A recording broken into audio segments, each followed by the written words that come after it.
भारत की राजनीति में इस टाइम ये अवधारणा पूरी तरीके से व्यापक हो चुकी है कि अगर किसी राज्य में या केंद्र में किसी गैर भाजपाई या सेकुलर पार्टियों की सरकार है तो वहां पर मुसलमान सामाजिक तौर पर ज्यादा सुरक्षित है। मगर मौजूदा घटनाओं को देखेंगे तो आपको एक बात समझ में आ जाएगी कि ये पूरी तरीके से एक भ्रामक बात है। इसका कोई लेना देना नहीं है मुसलमानों की सामाजिक सुरक्षा से। जितनी मॉब लिंचिंग भाजपा के राज्य में हो रही है उससे कहीं ज्यादा कांग्रेस या दूसरी पार्टियों के राज्यों में हो रहा है। जिस ममता दीदी के बारे में ये बात मशहूर है कि वो लॉ एंड ऑर्डर बहुत अच्छे से चलाती हैं, उनकी एकदम अग्रेसिव छवि है, मगर उनके राज्य में जब मॉब लिंचिंग की आप बात करेंगे तो आपको ऐसा लगेगा कि ये प्रदेश मॉब लिंचिंग का प्रदेश बन चुका है। कुछ ऐसा ही हाल झारखंड की हेमंत सोरेन सरकार में भी है।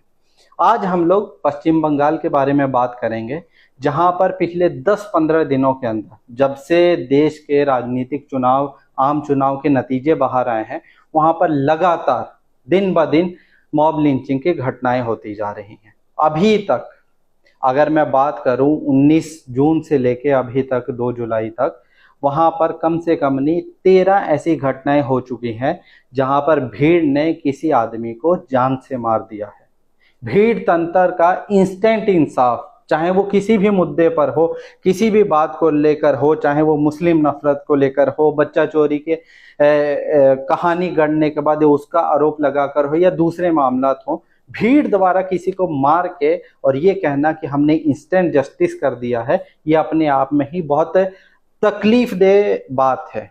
जिस भारत में ये कल्पना की जाती है कि यहाँ पर न्याय स्थापित किया जाएगा, उस जगह पर ऐसी घटनाएं अपने आप में हमारी पूरी न्यायपालिका, पूरे प्रशासनिक स्ट्रक्चर को धत्ता साबित करके ये साबित करने पर तुली हुई है कि यहाँ पर भीड़ के हाथ में है कि वो जो चाहे वो कर सकती है।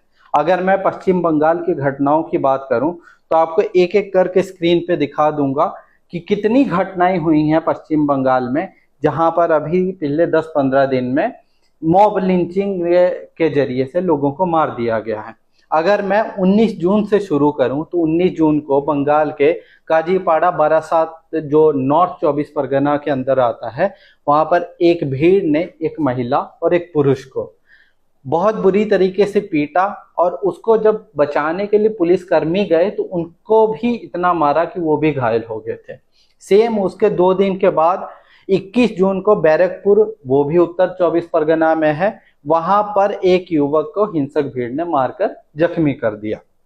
सेम उसी दिन 21 जून की ही बात करें तो बुरईपुर में एक विकलांग महिला जो ठीक से चल नहीं पाती, उसको पूरी तरीके से हिंसक हो चुकी भीड़ ने मॉब लंचिंग करते हुए उसको बहुत बुरी तरीके से पीटा था। ऐसे ही सेम डे एक और इंसिडेंस हुआ था पूर्वी बर्धान में, जहां पर एक मेले के अंदर एक युवक को भीड़ ने सिर्फ इसलिए मार पीट दिया कि अचानक से वहां पर ही अफवाह फैल गई थी कि एक बच्चा लापता है।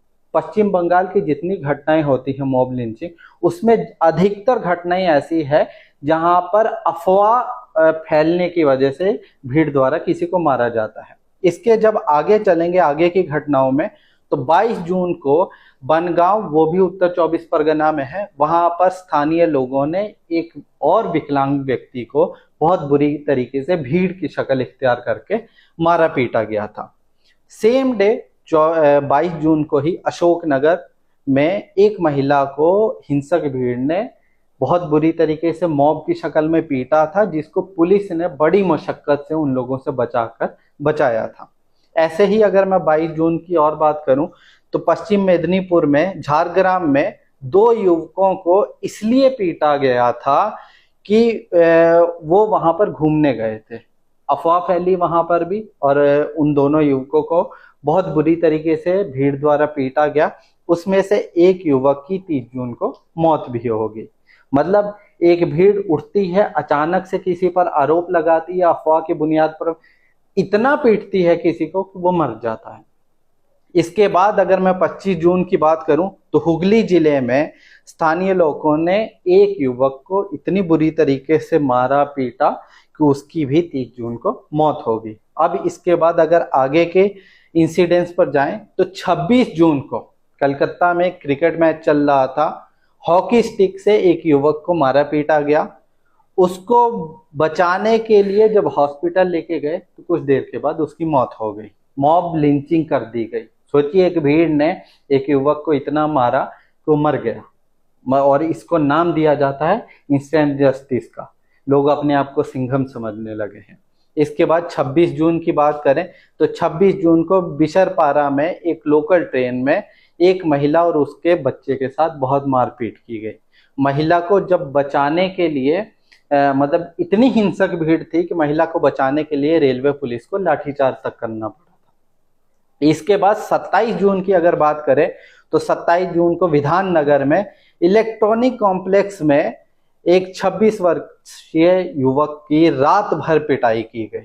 इतनी पिटाई की गई भीड़ द्वारा कि वो लड़का वहीं पर ऑन द स्पॉट मर गया था। अब इसके बाद आगे चलते हैं तो 27 जून को उत्तर 24 परगना में ही बच्चा चोरी के संदेह में एक स्थानीय युवक ने मानसिक रूप से एक विकलांग व्यक्ति को इतना मारा पीटा, बुरी तरीके से वो जख्मी हो गया था।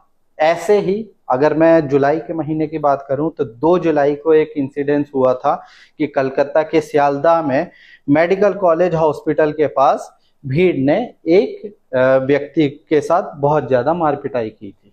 अब कुल कहानी यहाँ पर ये खत्म होती है कि 10-12 दिन के अंतराल में पश्चिम बंगाल, जहां पर ममता बनर्जी जो इंडिया गठबंधन का हिस्सा है, उनके राज में 13 इंसिडेंट्स मॉब लिंचिंग होते हैं